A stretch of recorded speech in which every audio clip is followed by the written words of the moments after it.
इस कार्यक्रम में आप सभी का स्वागत है। समस्त ज्योतिष प्रेमी बंधुओं को मेरा नमस्कार है। आज का विषय शनिदेव के ऊपर है। शनिदेव ऐसे ग्रह हैं जो कि काफी महत्वपूर्ण है। सामान्य जीवन से लेकर चाहे देश की बात हो, विदेश की बात हो, समस्त पृथ्वी पर यह महत्व रखता है।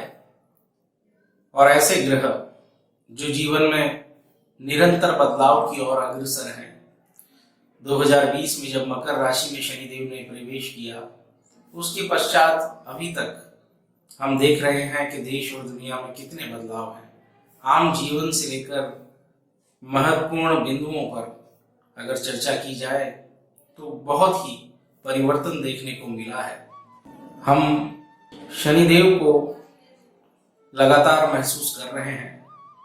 ये ग्रह विशाल ग्रह हैं और ऐसा कहा भी गया है कि शनिदेव किसी व्यक्ति को रंक से राजा बना सकते हैं, राजा से रंक बना सकते हैं।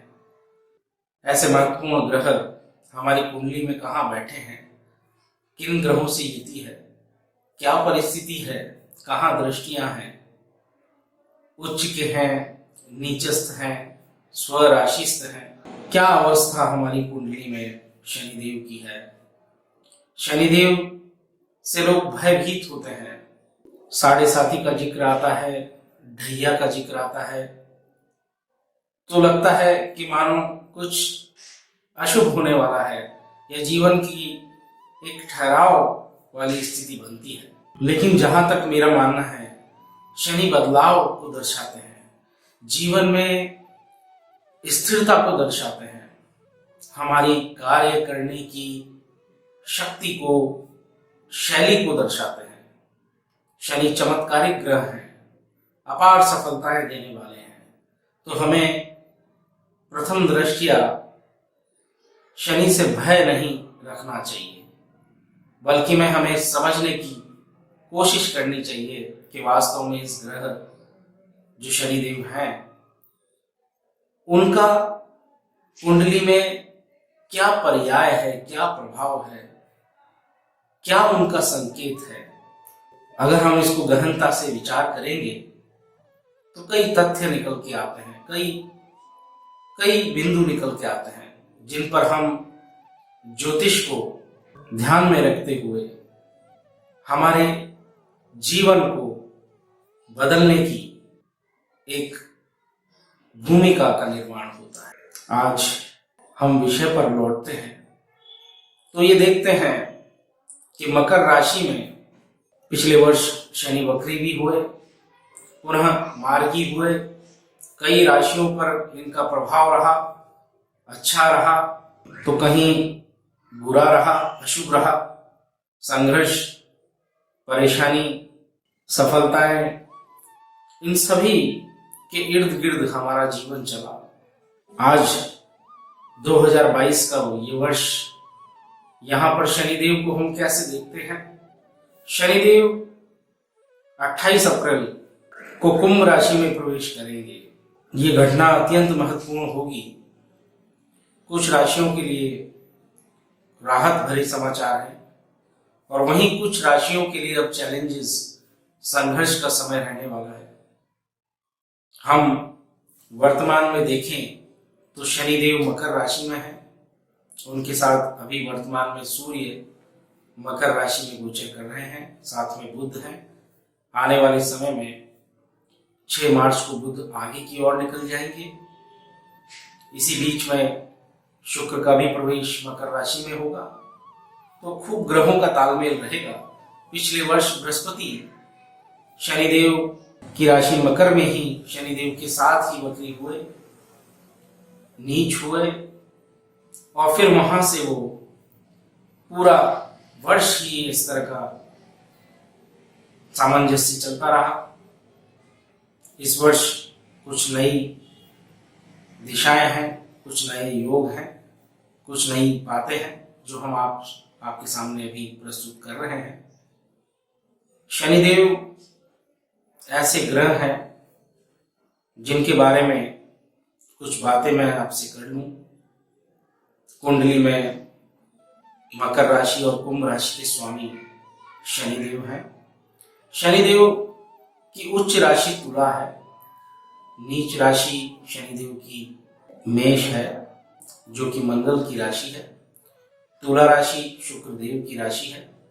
इन राशियों में शनिदेव का एक विशिष्ट प्रभाव होता है और शनिदेव की दृष्टियां जहां पर शनिदेव होते हैं वहां से तीसरी, सातवीं और 10वीं दृष्टि शनिदेव की होती है। आपकी कुंडली में जहां पर भी शनि विराजमान है वहां से ये दृष्टियां शनिदेव को प्राप्त हैं। शनिदेव ऐसे ग्रह जो काफी बड़े हैं, उनका प्रभाव जीवन के हर पड़ाव पर है।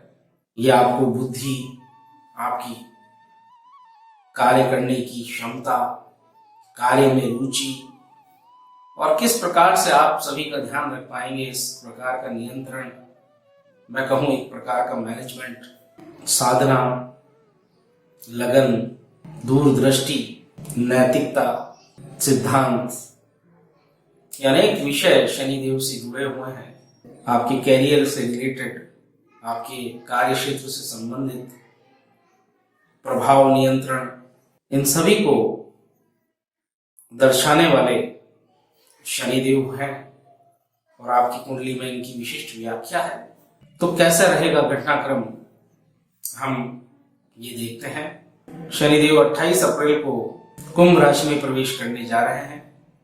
यहाँ पर कुंभ राशि में ही 12 जुलाई तक ये रहेंगे, पुनः वक्री होकर मकर राशि में प्रवेश कर जाएंगे, जहां पर ये अगले वर्ष 17 जनवरी तक मकर राशि में रहेंगे, पुनः मार्गी होकर कुंभ राशि में प्रवेश कर जाएंगे। वर्तमान में शनिदेव मकर राशि में चल रहे हैं तो कुंभ राशि पे प्रथम चरण शुरू हुआ और मकर राशि और धनु राशि, ये तीनों राशियां प्रभावित हैं।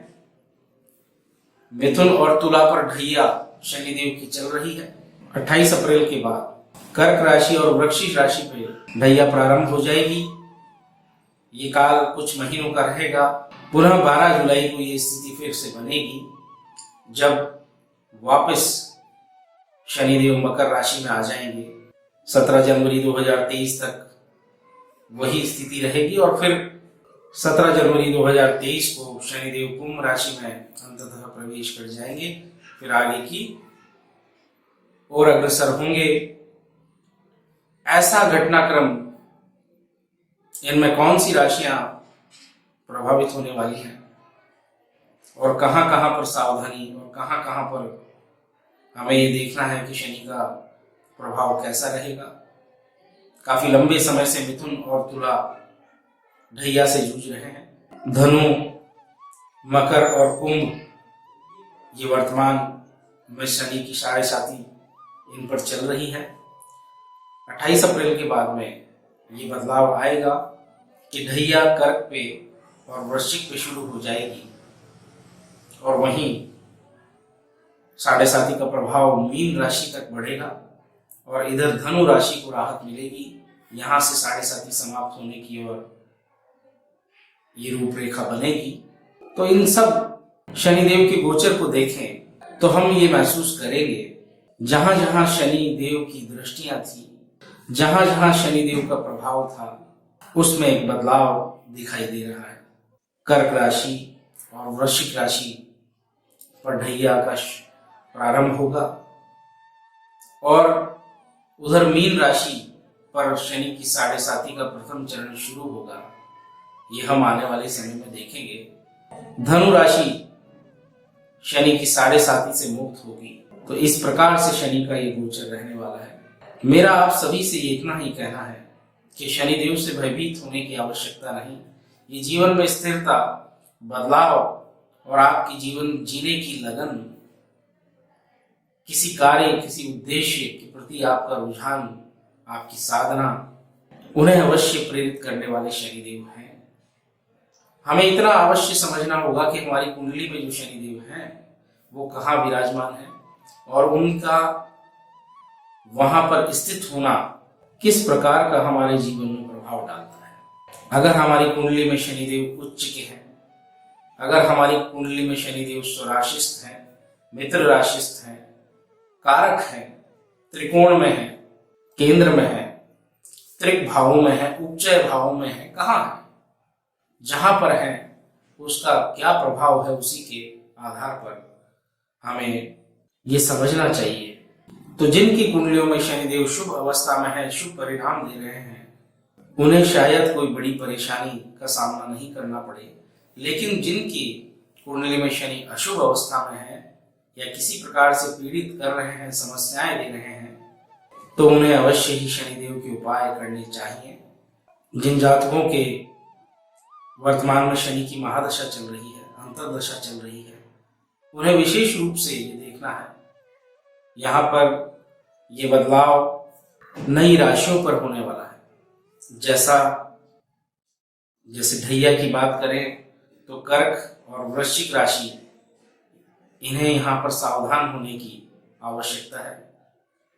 मीन राशि पर प्रथम चरण शुरू होगा, तो ऐसे समय में हमको सावधान रहना चाहिए। शनिदेव के जो प्रमुख उपाय हैं वो आप जीवन में इस प्रकार की समस्याओं से बचने के लिए कर सकते हैं। अगर आपके जीवन में शनिदेव का प्रभाव शुभ नहीं है और आप समस्याओं से ग्रस्त होते हुए अपने आप को पाते हैं, तो आपको शनिदेव की चालीसा को नित्य पढ़ना चाहिए। आपको हनुमान चालीसा, सुंदरकांड का अध्ययन करना चाहिए, हनुमान जी की आराधना करनी चाहिए। आपको बड़े बुजुर्गों का, गुरुजनों का सम्मान करना चाहिए। आपको निम्न स्तर जो पीड़ित लोग हैं, जो जरूरतमंद लोग हैं, उन लोगों की अवश्य ही मदद करनी चाहिए। आपको पीपल के वृक्ष पर संध्या समय शनिवार को दीपक जलाना चाहिए। शनिवार को शनि से संबंधित वस्तुओं का दान करना चाहिए। अपने मन को शांत रख के अपने उद्देश्यों के बारे में लगातार चिंतन करते रहना चाहिए, उसमें सुधार करते रहना चाहिए। किसी प्रकार के विवाद या किसी प्रकार की कोई ऐसी स्थिति में नहीं आना चाहिए जब हम किसी का बुरा करें। हमें बुराई से बचना चाहिए। खासकर ये विशेष जब शनि की महादशा, शनि की अंतर्दशा और आपके जीवन में शनि की साढ़े साती या ढैया चल रही हो, तो हमें किसी भी प्रकार से अनैतिक कार्यों से बचना चाहिए। मैं आपको निश्चित तौर पर कह दूं कि अगर इन उपायों को आप करेंगे और किसी प्रकार से कोई गलत कार्य, अनैतिक कार्य आप नहीं करेंगे या किसी को आप व्यर्थ ही प्रताड़ित नहीं करेंगे, तो शनिदेव से डरने की बिल्कुल भी आवश्यकता नहीं। या आपके जीवन में आपको सहयोग ही करेंगे, ये किसी प्रकार से आपको परेशान नहीं करेंगे। जितना आध्यात्मिक आप होंगे, आपके जीवन में उतनी ही राहत आपको प्राप्त होगी। भगवान के जितना निकट भक्ति भाव, अध्यात्म से जुड़ते हुए आप जीवन जिएंगे, तो शनि की समस्याओं से आप मुक्त रहेंगे। तो साथियों, आज के इस कार्यक्रम में इतना ही। अगले कार्यक्रम तक आप सभी को मेरा नमस्कार।